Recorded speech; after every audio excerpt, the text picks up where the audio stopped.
Hello, welcome everyone to the Royal Physics। Last video में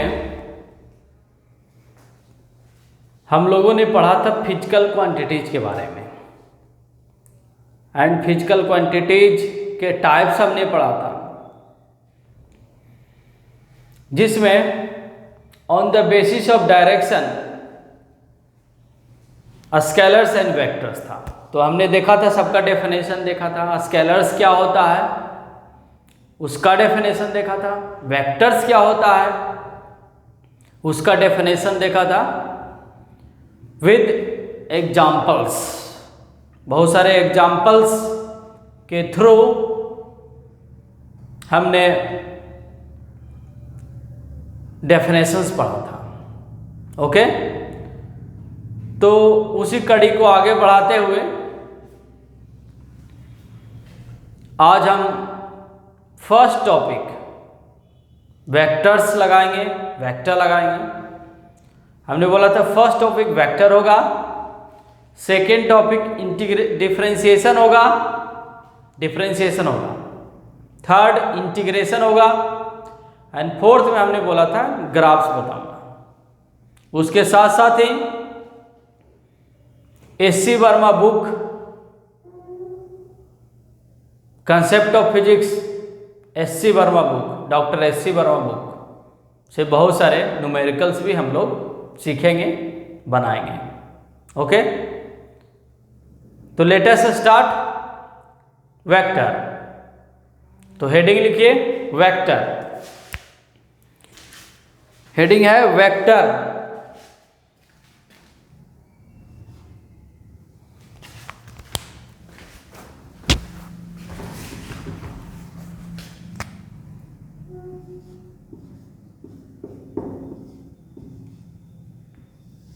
vector obviously जिसको specify करने के लिए, रिप्रेजेंट करने के लिए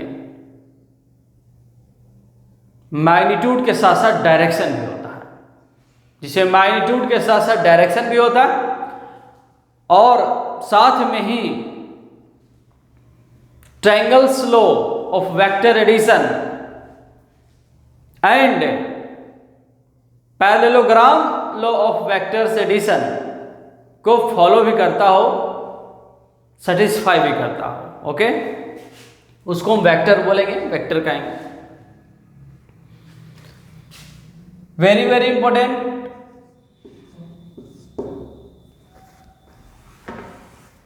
representation of vector.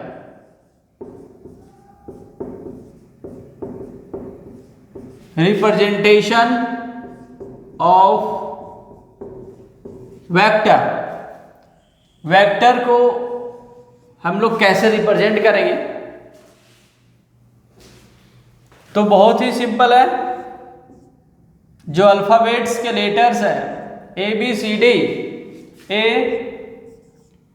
B C D E F, उसके ऊपर एरो लगा देंगे। अल्फाबेट्स लेटर्स के ऊपर एरो लगा देंगे। Put an arrow over alphabet letter, तो वेक्टर्स बन जाएगा। इसको पढ़ेंगे ए वेक्टर, इसको पढ़ेंगे बी वेक्टर, इसको पढ़ेंगे C vector, D vector, E vector, F vector and so on. और कैसे रिप्रेजेंट किया जाता है? स्ट्रेट लाइन विथ एरोहेड और नाम भी लिख देंगे ए वेक्टर।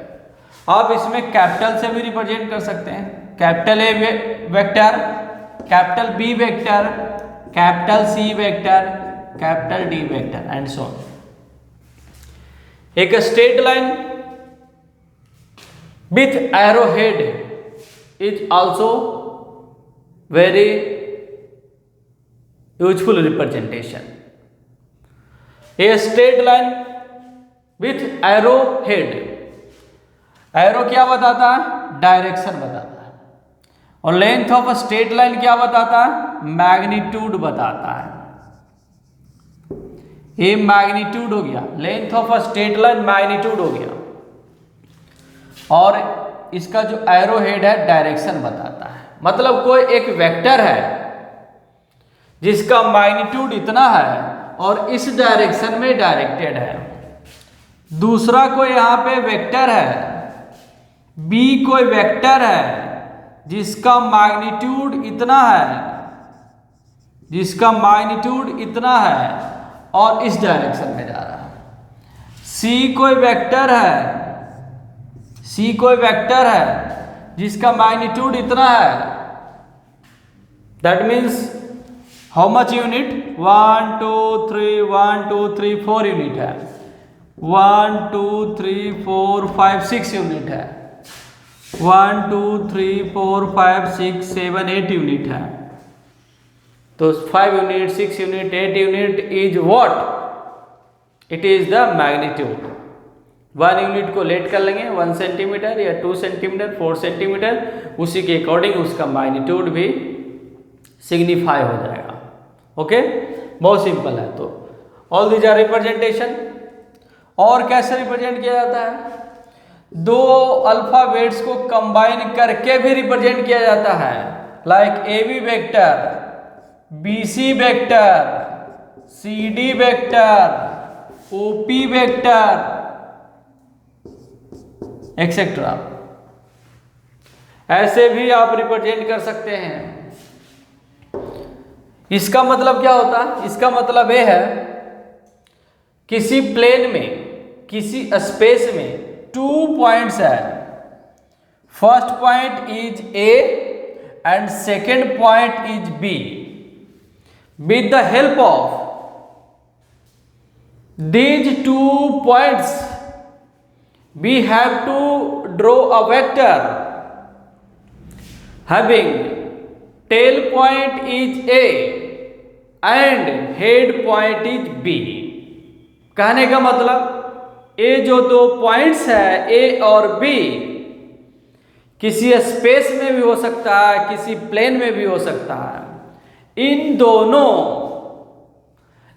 दोनों पॉइंट्स के हेल्प से एक वेक्टर ड्रॉ करना है, एक वेक्टर बनाना है।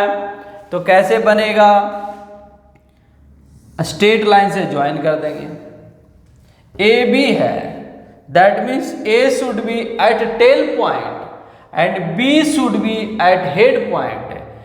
ए should be initial point, B should be final point. तो एरो इधर को लगा देंगे हम, तो ए बन गया A B vector.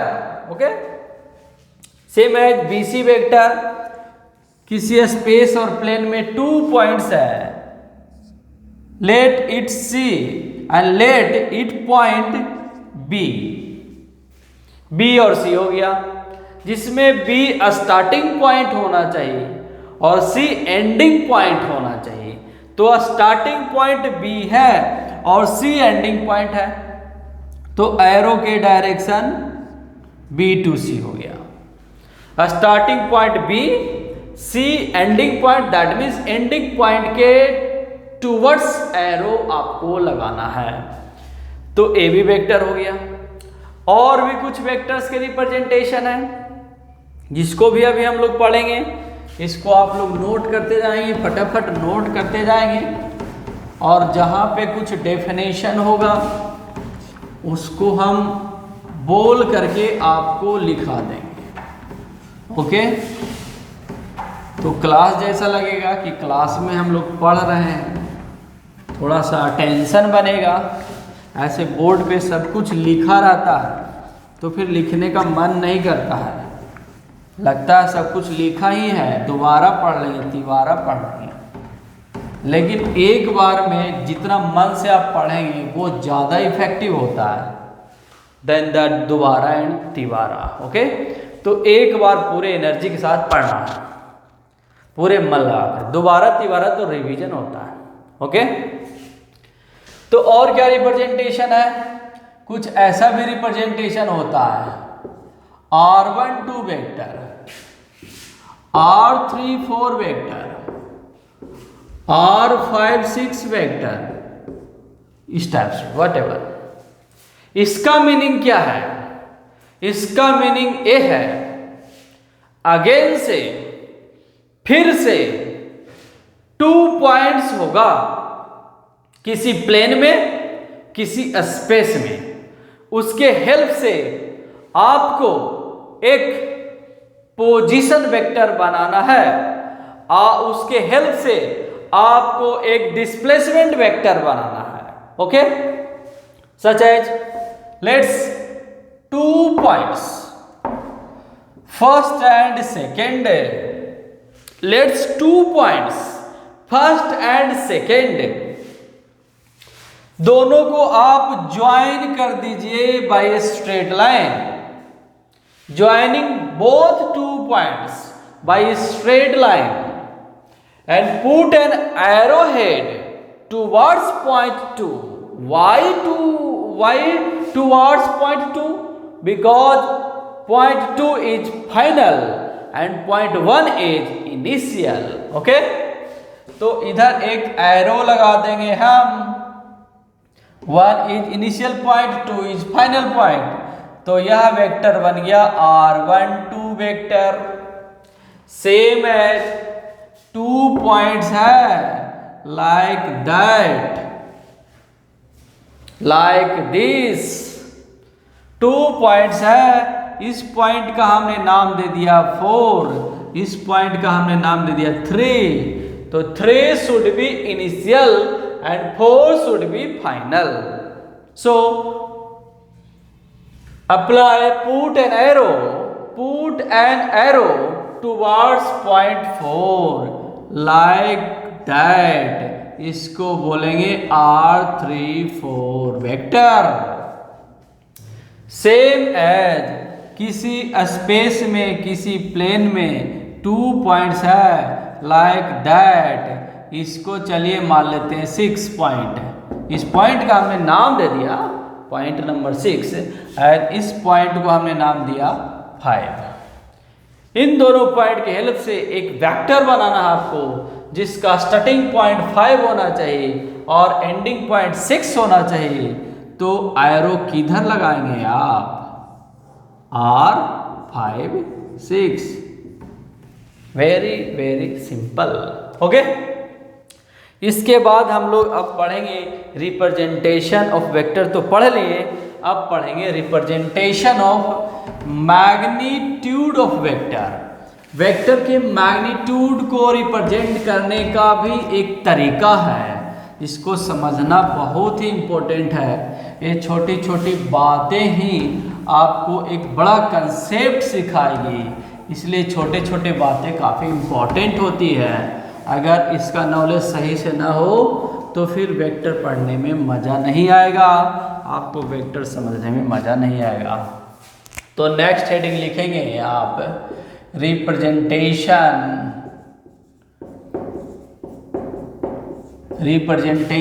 Of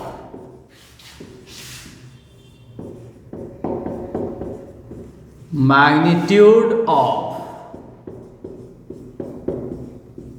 vector. किसी वेक्टर के मैग्नीट्यूड को हम कैसे रिप्रेजेंट करेंगे, किसी वेक्टर के मैग्नीट्यूड को हम कैसे रिप्रेजेंट करेंगे, उसी के बारे में। तो बहुत ही सिंपल है, देखिए this is the A vector. ये तो वेक्टर बन गया, अल्फाबेट के ऊपर एक एरो लगा देंगे, एरो हेड, एरो हेड, तो ये वेक्टर बन गया। तो इसका मैग्नीट्यूड कैसे हम रिप्रेजेंट करेंगे? तो बहुत सिंपल है, इसमें मॉडुलस लगा देंगे, इसको बोलते हैं मॉडुलस, मॉड, मॉडुलस को शॉर्ट में मॉड बोलते हैं, मॉडुलस और मॉड, मॉड, मॉडुलस लगा देंगे, एक मॉड लगा देंगे। तो मॉड लगा देंगे तो क्या बन जाएगा? ये मैग्नीट्यूड बन जाएगा, मैग्नीट्यूड ऑफ ए वेक्टर। बहुत सिंपल है, कोई वेक्टर है, वेक्टर का रिप्रेजेंटेशन है, उसको मैग्नीट्यूड का रिप्रेजेंटेशन आप बनाना चाहते हैं तो उसमें आप मॉड लगा दीजिए, तो मॉड ऑफ ए वेक्टर हो गया। और अगर आपको मॉड लगाने का मन नहीं कर रहा है तो कोई बात नहीं, आप एरो लगाए ही नहीं। अगर आप एरो नहीं लगाएंगे तो अपने आप वो मैग्नीट्यूड ही कहलाएगा, मैग्नीट्यूड ऑफ ए वेक्टर ही कहलाएगा। बिकॉज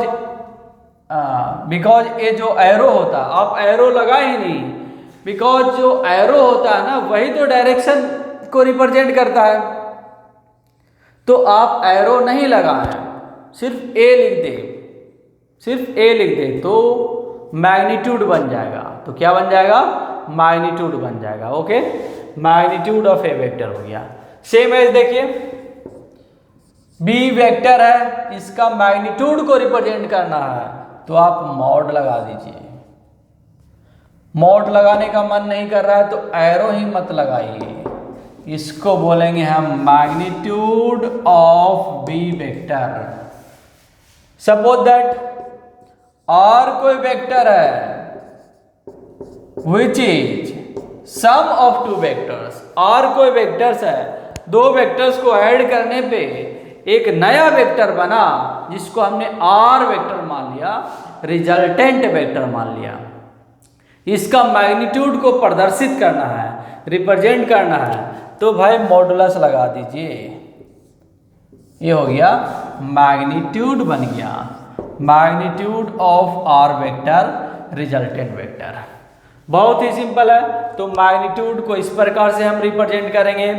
और क्या तरीका है मैग्नीट्यूड को रिप्रेजेंट करने का? एक और तरीका है, जैसा कि हमने बताया था वेक्टर्स को रिप्रेजेंट करने का क्या तरीका है? ए straight line with arrow head. Okay, एक स्ट्रेट लाइन में एरो लगा देंगे तब तो वेक्टर बन जाएगा। अगर एरो हम लगाए ही नहीं, एरो को ओमिट कर दे, एरो को हटा दे, तो ऑब्वियसली वो मैग्नीट्यूड ही हो जाएगा। सपोज कीजिए आपके पास कोई वेक्टर ए है, तो ये तो वेक्टर का रिप्रेजेंटेशन हो गया, बिकॉज इसमें मैग्नीट्यूड के साथ साथ डायरेक्शन है। एरो को आप ओमिट कर दीजिए, एरो को इरेज कर दीजिए, तो मैग्नीट्यूड बन जाएगा। दैट मीन्स एरो को देखिए इरेज कर रहा है, इरेजर से इरेज कर रहा है, इरेजर से इरेज कर दिया हमने, तो भाई ये तो मैग्नीट्यूड बन गया। तो मैग्नीट्यूड को ऐसे भी रिप्रेजेंट किया जाता है। ओके, तो representation of vector, representation of magnitude of vector.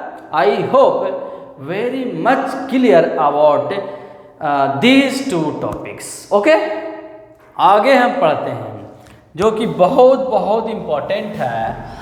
आगे हम लोग पढ़ेंगे, क्या पढ़ेंगे?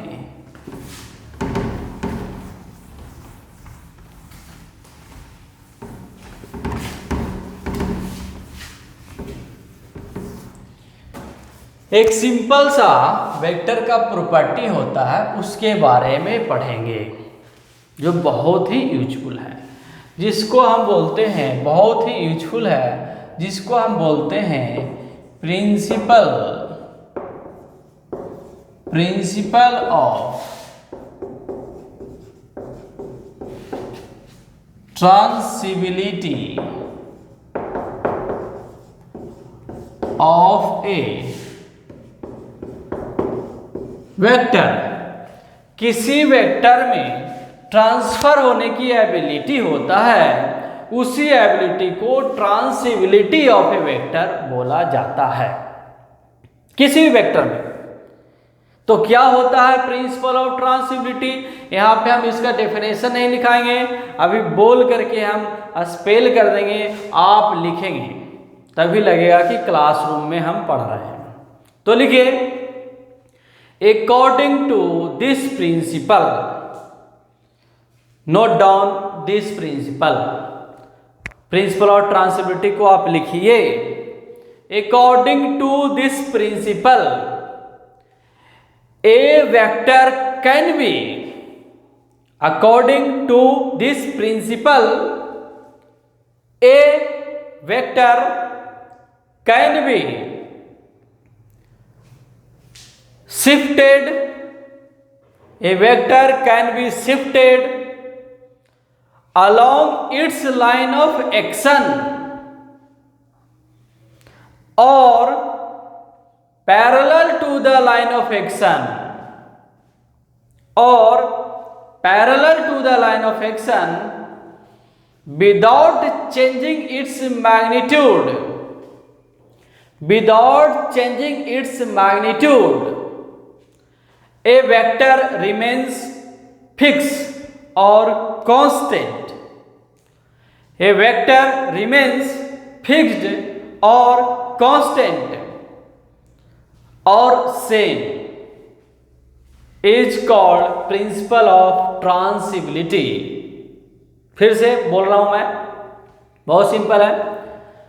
According to this principle, a vector can be shifted along its line of action or parallel to the line of action.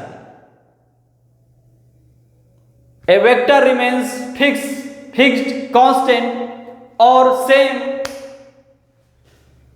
is called principle of transferability. बहुत ही simple है. देखिए क्या कहना हम चाह रहे हैं, डायग्राम के थ्रू भी अभी समझाएंगे. सपोज दैट एक कोई ए वेक्टर है जिसका magnitude length of this pen होगा, इसका मैग्नीट्यूड, इसका लेंथ ही इसका मैग्नीट्यूड होगा, और डायरेक्शन इस डायरेक्शन में जा रहा है. इस डायरेक्शन का नाम कुछ भी दे सकते हैं हम, इस डायरेक्शन में. तो इसमें प्रिंसिपल ऑफ ट्रांसफिबिलिटी अगर हम अप्लाई करेंगे तो कैसे अप्लाई करेंगे? इस वेक्टर को इसके लाइन ऑफ एक्शन पे कहीं भी शिफ्ट करा दीजिए. लाइन ऑफ एक्शन का मतलब क्या हो गया? A line passing through its head point and tail point is called the line of action. जिस लाइन के along ए वेक्टर एक्ट कर रहा है उसी को लाइन ऑफ एक्शन कहते हैं. तो जिस लाइन के along यह वेक्टर एक्ट कर रहा है उस लाइन के along इसको कहीं भी शिफ्ट कराइए, वेक्टर ए ही कहलाएगा. This is the A vector, this is the A vector, this is the A vector, this is the A vector. Vector remains same. चलिए, तो लाइन ऑफ एक्शन के along हमने shift कराया, और तो और इस लाइन ऑफ एक्शन के पैरेलल लाइन पे भी शिफ्ट करा सकते हैं. वेक्टर में कोई चेंजिंग नहीं होगा.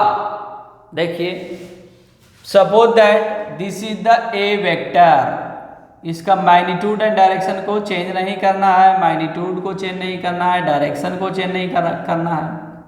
Suppose that this is the A vector, A vector है, this is the A vector. इसका लाइन ऑफ एक्शन बनाइए, एक लाइन ड्रॉ कर दीजिए passing through its tail point and head point. This is the A vector. इस line पे इसको कहीं भी शिफ्ट करा सकते हो, ए वेक्टर ही कहलाएगा, बशर्ते इसका मैग्नीट्यूड एंड डायरेक्शन में कोई चेंजिंग ना हो. यह ए वेक्टर ही कहलाएगा. इसको इस पे कहीं भी शिफ्ट करेंगे ए वेक्टर ही कहलाएगा. ओके, आगे या पीछे, पीछे भी इसको आप शिफ्ट कर सकते हैं, स्लाइड कर सकते हैं. यह ए वेक्टर ही कहलाएगा. इसी को हम लाइन ऑफ एक्शन कह रहे हैं. लाइन ऑफ एक्शन, जिस लाइन के अलोंग वेक्टर एक्ट कर रही है उसको हम लाइन ऑफ एक्शन कहते हैं. तो लाइन ऑफ एक्शन हो गया. इस लाइन ऑफ एक्शन के पैरेलल, इस लाइन ऑफ एक्शन के पैरेलल बहुत सारे लाइन हो गए, इनफाइनाइट नंबर ऑफ लाइंस होंगे. उसी में से एक हमने बनाया. इस लाइन ऑफ एक्शन के पैरेलल बहुत सारे लाइंस होंगे, उसी लाइन में से एक लाइन हमने बनाया तो लाइन ऑफ एक्शन. इस लाइन ऑफ एक्शन के पैरेलल जो लाइन है उस पे भी अगर हम वेक्टर को शिफ्ट करेंगे तो वेक्टर ए ही कहलाएगा. वेक्टर ए ही कहलाएगा. वेक्टर ए ही कहलाएगा, वेक्टर में कोई चेंजिंग नहीं होगा। This is known as the principle of transmissibility. ये कोई वेक्टर है, इसके लाइन ऑफ एक्शन पे कहीं भी शिफ्ट करे ए वेक्टर ही होगा, और तो और इसके लाइन ऑफ एक्शन के पैरेलल पे भी कहीं भी शिफ्ट करेंगे तो यही वेक्टर होगा। रिमेंबर दैट इसका लेंथ को बढ़ाना घटाना नहीं है, मैग्नीट्यूड चेंज हुआ तो वेक्टर चेंज हो जाएगा, बिकॉज वेक्टर में दो कैरेक्टर होता है, मैग्नीट्यूड भी होता है और डायरेक्शन भी होता है।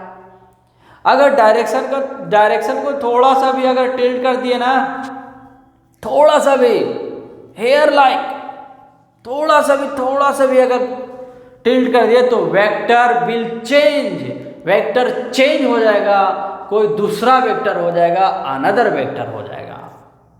आई hope very much clear about principle of transmissibility. Okay, चलिए आगे पढ़ते हैं हम लोग types of vector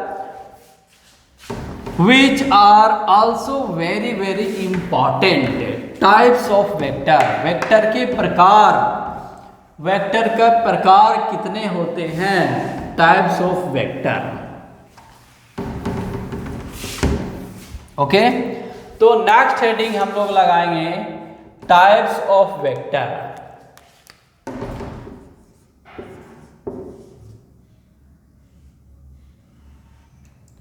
types of vectors, कुछ भी लिखिए, टाइप्स ऑफ वेक्टर्स, वेक्टर्स के प्रकार, वेक्टर्स के टाइप। ओके,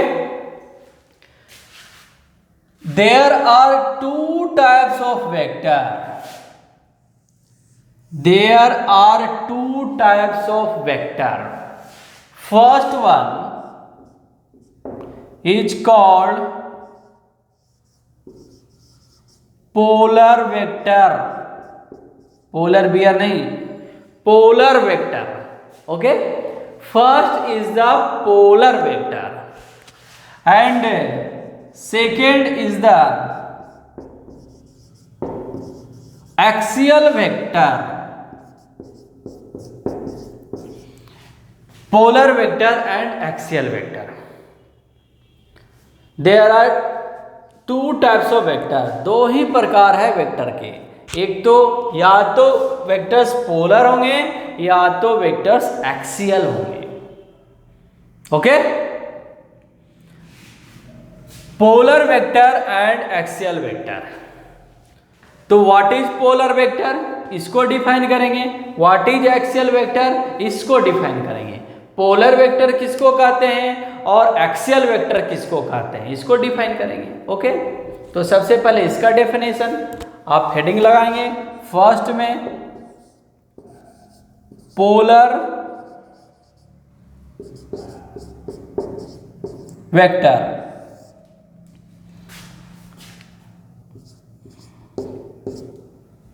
पोलर वेक्टर, तो इसका डेफिनेशन लिखिए।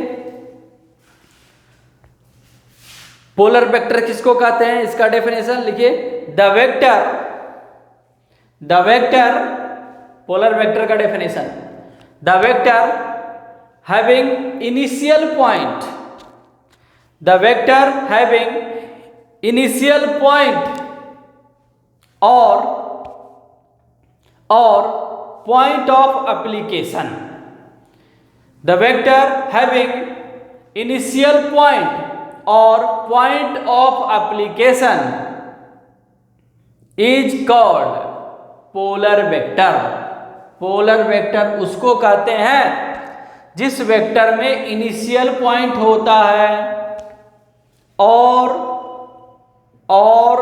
पॉइंट ऑफ एप्लीकेशन हो, उसको हम क्या बोलेंगे, उसको हम पोलर वेक्टर बोलेंगे। एग्जाम्पल्स लिखिए, क्लियर हो जाएगा, अभी समझाएंगे क्लियर हो जाएगा। एग्जाम्पल्स लिखिए, displacement vector, force vector. It is displacement vector एक पोलर वेक्टर है। कैसे, how displacement vector is the polar vector. Because polar vector का भी हमने क्या बताया डेफिनेशन, यस, जिसमें इनिशियल पॉइंट हो। तो डिस्प्लेसमेंट में तो इनिशियल पॉइंट होता है, बिना इनिशियल पॉइंट के डिस्प्लेसमेंट वेक्टर को हम डिफाइन नहीं कर सकते हैं। बिना इनिशियल पॉइंट के हम डिस्प्लेसमेंट वेक्टर को डिफाइन नहीं कर सकते हैं, because displacement vector is what, the shortest distance, the minimum distance between initial and final point, between initial position and final position. तो इसमें तो इनिशियल पोजीशन है ना, अभी मेरा डिस्प्लेसमेंट क्या है, तो आप कहोगे कि सर आप कहाँ से आए हो, आपका इनिशियल पॉइंट कहाँ पे है, तब उसके अकॉर्डिंग आप बता दोगे कि सर आपने इतना डिस्प्लेसमेंट कवर करके आया है। तो इसमें इनिशियल पॉइंट हुआ ना, दैट मीन्स पोलर वेक्टर्स किसको कहते हैं, the vector having initial point और point of application is called polar vector, उसको पोलर वेक्टर कहते हैं। But velocity vector, acceleration vector, इसमें इनिशियल पॉइंट नहीं होता है। रोड पे कोई बाइक मूव कर रही है, वो तो देख के पता चल जाएगा कितना इसका वेलोसिटी है, कितना स्पीड है, वो तो मेजर कर लेंगे हम कि इस पॉइंट से इस पॉइंट तक जाने में कितना टाइम लगा, और उस डिस्टेंस को हम मेजर कर लेंगे और उस डिस्टेंस को टाइम से डिवाइड कर देंगे, तो उसका वेलोसिटी वेक्टर आ जाएगा। अगर उसका डायरेक्शन चेंज नहीं हो रहा होगा तो वेलोसिटी वेक्टर, एक्सीलरेशन वेक्टर में इनिशियल पॉइंट नहीं होता है, वेयर एज डिस्प्लेसमेंट वेक्टर में इनिशियल पॉइंट होता है। डिस्प्लेसमेंट वेक्टर का डायरेक्शन होता है from initial point two final point, एक एरो लगाना होता है फाइनल पॉइंट के टुवर्ड्स, फाइनल पॉइंट्स के टुवर्ड्स एक एरो लगाना होता है। आगे पढ़ेंगे हम, काइनेमेटिक्स में पढ़ेंगे डिस्प्लेसमेंट वेक्टर, बहुत डिटेल से पढ़ेंगे। ओके, तो पोलर वेक्टर उसको कहेंगे जिसमें इनिशियल पॉइंट होता है, सच है डिस्प्लेसमेंट वेक्टर, डिस्प्लेसमेंट वेक्टर में इनिशियल पॉइंट होता है, this is the initial point, this is the initial point, तभी हम बता सकते हैं। दूसरा example force vector, polar vector का एग्जांपल एक डिस्प्लेसमेंट वेक्टर बताया, एक फोर्स वेक्टर बताया। तो force vector is also polar vector, how, because ना फोर्स वेक्टर में पॉइंट ऑफ एप्लीकेशन होता है। किसी बॉडी पे आप कहां फोर्स लगाओगे, किस पॉइंट पे फोर्स लगाओगे, वो भी मैटर करता है कि उस बॉडी में कैसा मोशन प्रोड्यूस होगा। अगर पॉइंट ऑफ एप्लीकेशन चेंज कर दोगे तो बॉडी के टाइप्स ऑफ मोशन में चेंजिंग आ सकता है। सपोज दैट ए पेन हमारे पास है और किसी टेबल पे रखा हुआ है, इसके सेंटर ऑफ मास पे अगर हम फोर्स लगाएंगे, point of application is the centre of mass, तब इस पेन में जो मोशन होगा वो ट्रांसलेटरी मोशन होगा। कैसा मोशन होगा? ट्रांसलेटरी मोशन होगा। अगर उसी फोर्स, उतना ही मैग्नीट्यूड का फोर्स उसी डायरेक्शन में अगर पॉइंट ऑफ एप्लीकेशन चेंज कर देंगे, यहाँ पे फोर्स लगाएंगे तो ये रोटेट होते हुए आगे बढ़ेगा, ऐसे रोटेट होते हुए आगे बढ़ेगा। दैट मीन्स इसमें ट्रांसलेशनल रोटेशनल दोनों आ गया, जिसको हम रोलिंग मोशन कहते हैं। वही फोर्स, उतना ही मैग्नीट्यूड का, उसी डायरेक्शन का फोर्स, केवल हमने पॉइंट ऑफ एप्लीकेशन को चेंज कर दिया तो टाइप्स ऑफ मोशन चेंज हो गया। तो मैटर कर रहा ना पॉइंट ऑफ एप्लीकेशन, डिस्प्लेसमेंट में इनिशियल पॉइंट मैटर कर रहा ना? यस, मैटर कर रहा है। तो polar vector, I hope very much clear about polar vector. Polar vector उस वेक्टर को कहते हैं जिसमें सर इनिशियल पॉइंट होता है, जिसमें पॉइंट ऑफ एप्लीकेशन होता है। बहुत सिंपल है। Second one, axial vector. Axial vector, write down it's definition. इसका डेफिनेशन लिखिए, इसका परिभाषा लिखिए। एक्सियल वेक्टर किसको कहते हैं? ओके, एक्सियल वेक्टर किसको कहते हैं? लिखिए, the vector which is directed along, the vector which is directed along axis of rotation, the vector which is directed along the axis of rotation, the vector which is directed along the axis of rotation is called axial vector। अरे भाई, वैसा vector जिसका direction, जिसका दिशा, direction का हिंदी होता है दिशा, वैसा vector जिसकी दिशा, जिसकी डायरेक्शन एक्सिस ऑफ रोटेशन के अलोंग हो। कोई बॉडी रोटेट कर रही है ना, तो उसका एक्सिस ऑफ रोटेशन होता है, एक लाइन होता है, उसको एक्सिस ऑफ रोटेशन कहते हैं। About which any body is rotating. उसी लाइन के अलोंग अगर इस वेक्टर का डायरेक्शन हो जाए, किसी भी वेक्टर का डायरेक्शन हो जाए, तो उस वेक्टर को हम एक्सियल वेक्टर कहेंगे। उस वेक्टर को हम एक्सियल वेक्टर कहेंगे। एज फॉर एग्जाम्पल लिखिए, इसका एग्जाम्पल है angular displacement vector.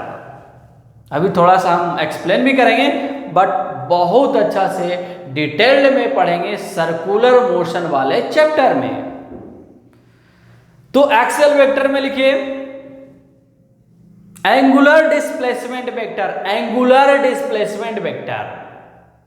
Second, angular velocity vector. ये एंगल वाले ना सारे के सारे एक्सियल वेक्टर ही होते हैं। Angular displacement vector, angular displacement vector को आप रिप्रेजेंट कर देंगे D theta. Angular velocity vector omega vector. Angular displacement vector examples लिखवा रहे हैं हम। Angular displacement vector, angular velocity vector,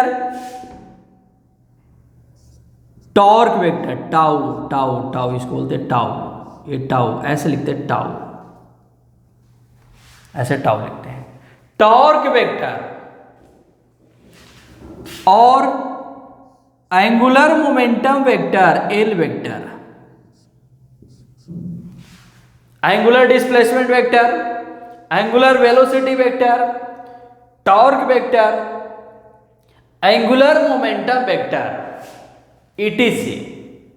These are the axial vector because इन सब का डायरेक्शन एक्सिस ऑफ रोटेशन के अलोंग होता है। थोड़ा सा हम एक्सप्लोर करेंगे, ज़्यादा नहीं, बिकॉज सर्कुलर मोशन वाले चैप्टर में हम बहुत डिटेल से इसके बारे में पढ़ेंगे। बहुत सारे इससे रिलेटेड फार्मूला भी हम डिराइव करेंगे। सपोज दैट एक बॉडी है, this body is rotating about this axis of rotation। इस एक्सिस ऑफ रोटेशन के चारों तरफ ये बॉडी गोल गोल घूम रही है। इस टाइप से कोई पत्थर है, उसमें एक्सिस ऑफ रोटेशन बना दिया, एक रॉड डाल दिया, इसे घुमा रहा है। ओके, तो इसके बॉडी चारों तरफ रोटेट कर रही है, तो इसी को हम एक्सिस ऑफ रोटेशन बोलेंगे। इसको बोलेंगे हम एक्सिस ऑफ रोटेशन, घूर्णन की अक्ष। घूर्णन की अक्ष, एक्सिस का हिंदी होता अक्ष, तो घूर्णन की अक्ष हो गया, एक्सिस ऑफ रोटेशन हो गया। तो angular displacement vector D theta vector, angular velocity vector omega vector, torque vector, इन सब का डायरेक्शन एक्सिस ऑफ रोटेशन के अलोंग ही होता है। दैट मीन्स या तो इस डायरेक्शन में हो सकता या तो इस डायरेक्शन में हो सकता, बट होगा एक्सिस ऑफ रोटेशन के अलोंग ही होगा। किस केसेस में? एंगुलर डिस्प्लेसमेंट, एंगुलर वेलोसिटी का डायरेक्शन सेम होता है या नहीं होता है। एंगुलर एक्सेलरेशन एक और होता है, एंगुलर एक्सेलरेशन अल्फा वेक्टर, ये इस डायरेक्शन में भी हो सकता, इस डायरेक्शन में भी हो सकता, बट ये है एक्सिस ऑफ रोटेशन के along he.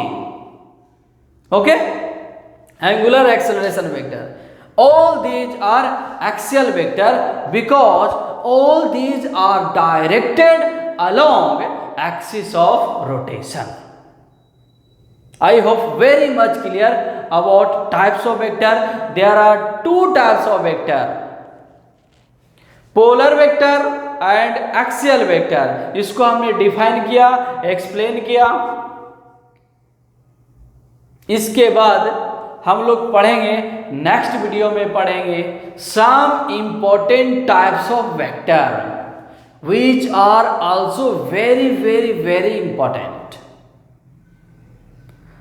Some important types of vector such as equal vector, negative vector जिसको इक्वल एंड अपोजिट वेक्टर भी कहते हैं, collinear vector, coplanar vector, coinitial vector, position vector, unit vector,